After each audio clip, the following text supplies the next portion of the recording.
Hello mga sis, welcome back to my vlog. For today's video, maglinis pala ako sa malaking medless ng amo ko. At bago po ako pumunta doon, kumain ako para may lakas ako maglinis. Ganyan po.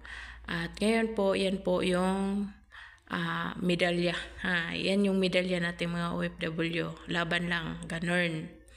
At saka sa totoo lang talaga mga sis, swerte na tayo kung makaamot ka ng iisa lang bahay tapos yun lang talaga ang linisan nyo.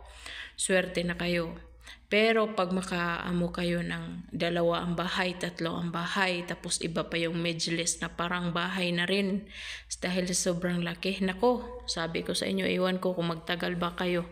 Kasi sa totoo lang, ako lang talaga ditong katulong na nagtagal sa amo ko. Pero yung ibang katulong, 2 buwan, 1 taon, or tinapos lang nila ang 2 taon, hindi na bumalik sa amo ko. Ako lang talaga ang nagtagal dito, sabi ng amo ko.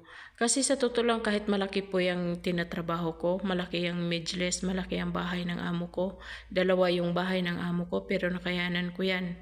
Kasi marunong silang umintindi at saka pabayaan na lang din nila ako kung kailan ako kikilos, kailan ako magtrabaho.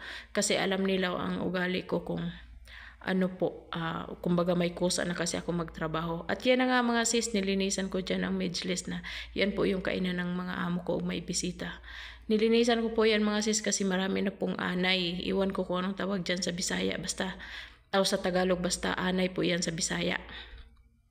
Yun na nga sabi ko sa amo kong babae, kailangan talaga yan palitan ng panibago kasi yung foam na yan, marami na pong anay sa loob dyan. Kasi 8 buwan na po yan, hindi ko nalinisan kasi nandun kami sa kabilang bahay. Kasi doon na kasi nag-aaral yung mga alaga ko. Kaya minsan lang kami pumunta dyan, kaya wala akong time maglinis dyan. Sobra kasing laki niyan mga sis, hindi pa yan, may isa pang kwarto na makikita nyo na yun talaga ang kapihan ng amo ko. Kapihan lang po talaga yun. Dyan, yan lang po yung kainan nila pag may kain na kanin, ganyan, dyan sila nagkainan. Ayun o, maraming mga anay. Mayroon pang itlog dyan sa tuko. Yang puti o, mayroong itlog dyan sa tuko. Dyan na talaga sila nangingitlog.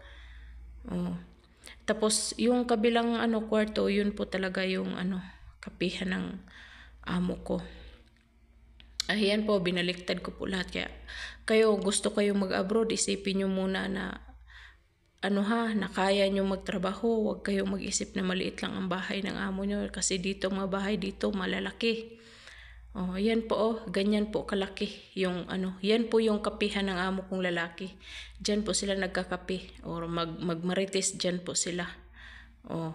Hindi po kagahapon kasi pinalinisan yan sa driver pero inulit ko ngayon kasi marami pang dumi.